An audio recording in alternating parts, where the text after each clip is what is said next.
O Senhor esteja convosco. Ele está no meio de nós. Proclamação do Evangelho de Jesus Cristo segundo Mateus.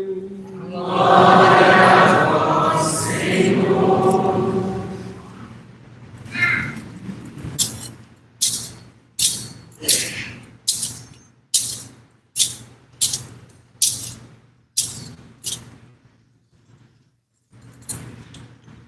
Naquele tempo, vendo Jesus as multidões, compadeceu-se delas, porque estavam cansadas e abatidas, como ovelhas que não têm pastor. Então disse a seus discípulos: a messe é grande, mas os trabalhadores são poucos. Pedi, pois, ao dono da messe que envie trabalhadores para a sua colheita. Jesus chamou os 12 discípulos e deu-lhes poder para expulsar os espíritos maus e para curar todo tipo de doença e enfermidade. Esses são os nomes dos 12 apóstolos. Primeiro, Simão, chamado Pedro, e André, seu irmão. Tiago, filho de Zebedeu, e seu irmão João. Filipe e Bartolomeu, Tomé e Mateus, o cobrador de impostos, Tiago, filho de Alfeu e Tadeu, Simão, o zelota, e Judas Iscariotes, que foi o traidor de Jesus. Jesus enviou esses 12 com as seguintes recomendações: não deveis ir aonde moram os pagãos, nem entrar nas cidades dos samaritanos. Ide antes as ovelhas perdidas da casa de Israel. Em vosso caminho anunciai: o reino dos céus está próximo. Curai os doentes, ressuscitai os mortos, purificai os leprosos, expulsai os demônios. De graça recebestes, de graça deveis dar. Palavra da salvação. Glória a vós, Senhor. Aleluia, aleluia. Aleluia, aleluia. Aleluia, aleluia. Aleluia. Podemos nos sentar. Meus irmãos, minhas irmãs, estamos vivendo o 11º domingo do tempo comum. Esse tempo, chamado de tempo comum, é um tempo para nós olharmos para Jesus, para vermos como é que Jesus caminha e para caminharmos com Ele. Nós repetimos isso já muitas vezes. Nós precisamos conhecer Jesus para segui-lo e segui-lo conhecendo-o. O conhecimento de Jesus não é um conhecimento livresco, não é um conhecimento teórico, é um conhecimento vivencial, um conhecimento de experiência de vida. Por isso Jesus vai dizer e vai sentir, vai ver que o povo está cansado, abatido, como ovelhas que não têm pastor, isto é, não tem direção. Quando nós não sabemos para onde vamos, o caminho é cansativo e nos desanima. Grande parte do que nós vivemos, nós não sabemos o porquê vivemos. É como o trânsito aqui em São Paulo. Alguns dizem: porque é sexta-feira, porque é véspera de feriado, porque vai ter jogo. O trânsito é imenso, desgastante, confuso e nos desanima. Porque muitas vezes, para chegar onde pretendemos, levamos tantas horas que nos desanimamos. Assim também na vida. É tão difícil chegar naquilo que nós acreditamos, esperamos, que nós desanimamos e vamos nos perdendo pelo caminho. Quem espera a fraternidade deve viver de maneira fraterna. Quem espera a partilha deve viver partilhando. Quem espera o amor deve viver amando. Nós temos que viver aquilo que esperamos. Se nós esperamos solidariedade, nós temos que viver de maneira solidária, porque senão há uma contradição. Nós não vamos alcançar aquilo que não vivemos. E nós vivemos solidariamente, fraternalmente, na convivência. É isso que nós esperamos, e vivemos num mundo que nega tudo isso. O nosso mundo estruturalmente não é para ser solidário, é para ser competitivo. Não é para ser fraterno, é para ser meritocrático. E as crianças aprendem muito depressa isso. E os jovens também. Porque vão vivendo o estímulo contínuo, permanente, a competir, a ser o melhor. Por isso vão também acumulando frustrações. Porque se põem modelos competitivos, modelos de vitória, modelos de sucesso. Quantos vão atingir esses modelos?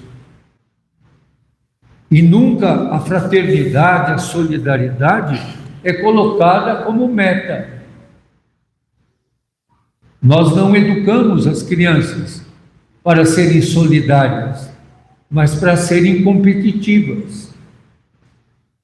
Esse é um pensamento, e quem expressa muito esse pensamento é uma educadora que já foi mais conhecida aqui no Brasil, agora se fala menos dela, mas é uma educadora muito querida, que se chama Maria Montessori. A Maria Montessori diz muito isso. Se na escola não há um método solidário, comunitário, nós não vamos aprender a sermos uma sociedade solidária e comunitária. E uma sociedade que pense o bem comum. Por isso Jesus tem compaixão desse povo. Tem compaixão, porque sabe que a forma como nós vivemos vai nos levar, como levava no seu tempo, à frustração, à violência, ao isolamento, ao individualismo. E Jesus disse: a messe é grande, mas os trabalhadores são poucos. E Jesus diz: peçam trabalhadores para a colheita, porque quem semeia é Deus. Nós temos que ser trabalhadores que colhemos esses frutos que Deus semeia. As crianças hoje batizadas são convidadas com seus grupos familiares a serem educados na fé, a sermos trabalhadores que vamos colher esses frutos daquilo que Jesus já semeou, já nos ensinou, a não discriminarmos, a não matarmos, a não matar, não só fisicamente, mas não matar pela palavra. O ódio também mata. Quando você percebe que é odiado, você se sente mal. Quando você percebe que as pessoas te usam de injúria contra você, isso te faz mal. Isso nos destrói, tira de nós a paz. saúde mental, causa para nós sofrimento psíquico. Por isso Jesus diz: curar de todo tipo de doença e enfermidade. O que nos faz doentes e enfermos? A poluição do ar, as mudanças climáticas. Vão chegar os efeitos do El Niño, que vão fazer a temperatura subir 5 graus acima da média, e já está avisado que quem vai perecer serão as crianças e os idosos. Os idosos não vão aguentar, e nós não vemos respostas para proteger os mais pobres. Ainda quem pode ter climatizador em casa, umidificador, e quem mora nos barracos com telhado de amianto, quem mora em ocupações, e o alerta de quem mora na rua, na calçada, como vai enfrentar temperaturas de 38, 39 graus, sem ter acesso à água potável. Essa semana eu estive em Juiz de Fora, onde recebi o honoris causa da Universidade Federal de Juiz de Fora, e conversando com a reitora da universidade, nós perguntamos, e com a prefeita de Juiz de Fora, quantos bebedouros públicos há na cidade. Perguntem aqui em São Paulo, vocês conhecem algum bebedouro público que qualquer pessoa pode buscar água? A água é dom de Deus. A falta de água causa uma enfermidade gravíssima, que é a desidratação. Uma criança desidratada perece rapidamente. Um idoso desidratado perece rapidamente. Os idosos estão muito sujeitos à desidratação. E se chegarmos a uma temperatura de mais de 35 graus, os idosos têm que ser hidratados constantemente, e as crianças. Imagine o que será que em São Paulo os varredores, os limpadores da cidade, ao meio-dia até às 16 horas, no sol, varrendo as ruas, não vão aguentar. Os que vendem na rua, os carteiros, os funcionários do correio, como que essas pessoas que trabalham na rua, o medidor de eletricidade, o medidor do custo de água, do relógio de água, como é que eles vão aguentar trabalhar na rua expostos a uma temperatura de 38, 39 graus? Os catadores, muita gente trabalha pelas ruas, e há muitos que vivem nas calçadas. Muitos ou alguns terão a sua casa climatizada. Quanto do nosso povo tem casa climatizada? Imagine a temperatura de 38 graus dentro do trem do metrô, abarrotado.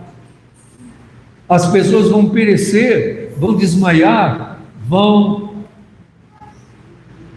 ter mal súbitos por causa da alta temperatura e não ter proteção.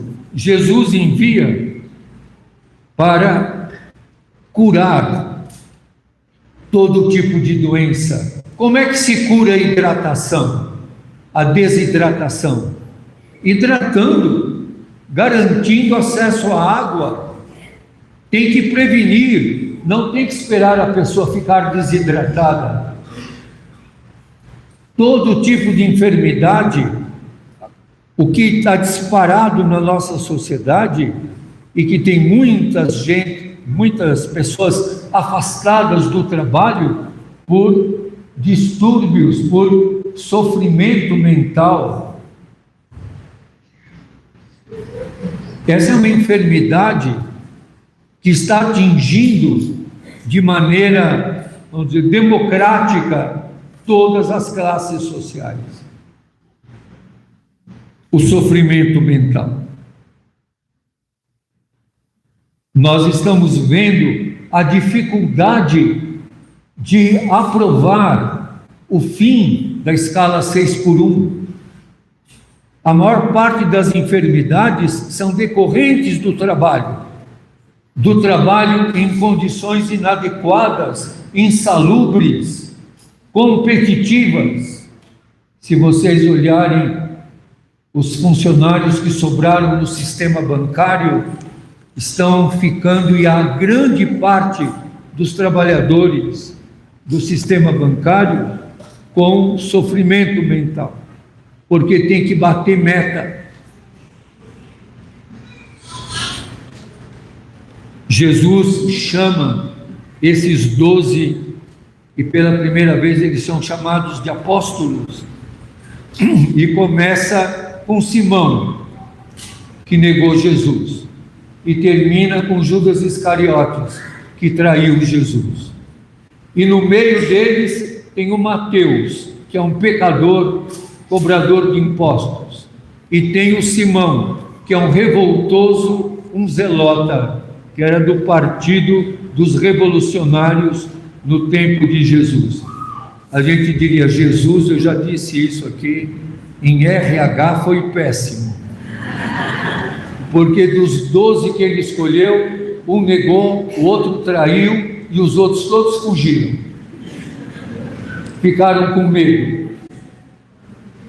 Mas Jesus chama a todos. Nenhum de nós pode dizer, eu não sou capaz. De alguma coisa, todos somos capazes. Nenhum de nós pode tudo, mas nenhum de nós pode dizer, eu não posso nada.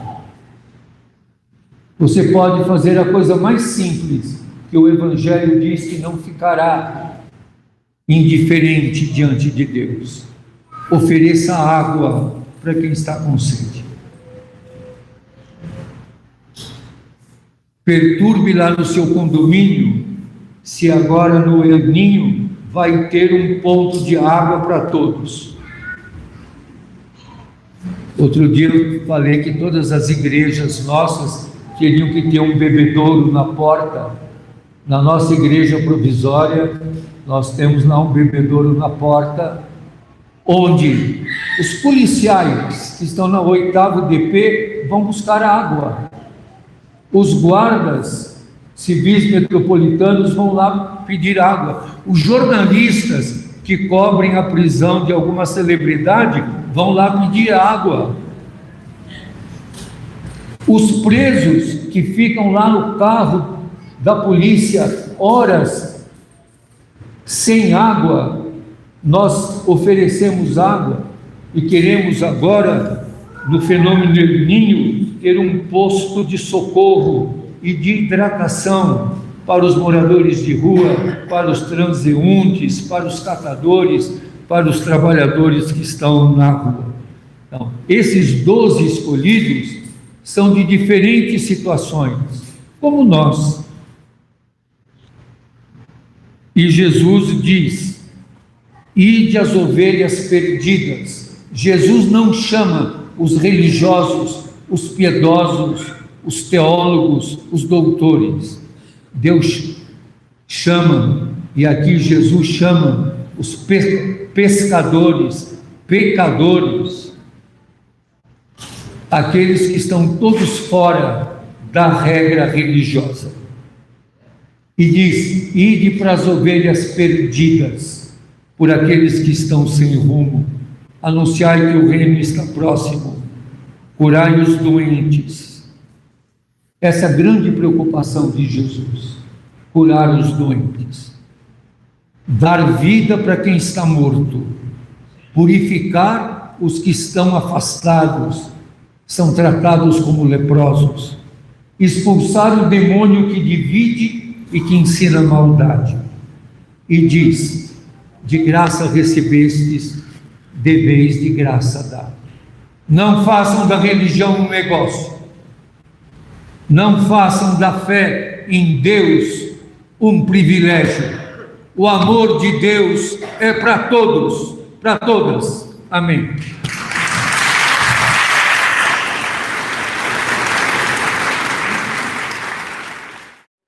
Gostou do que acabou de ouvir, do que acabou de ver? Se você gostou, divulgue. E além de divulgar, inscreva-se no canal TV MTC.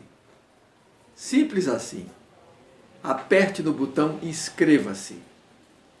E assim você está fortalecendo um instrumento de formação e de informação da classe trabalhadora, das trabalhadoras cristãs, dos trabalhadores cristãos. Contamos com essa sua colaboração.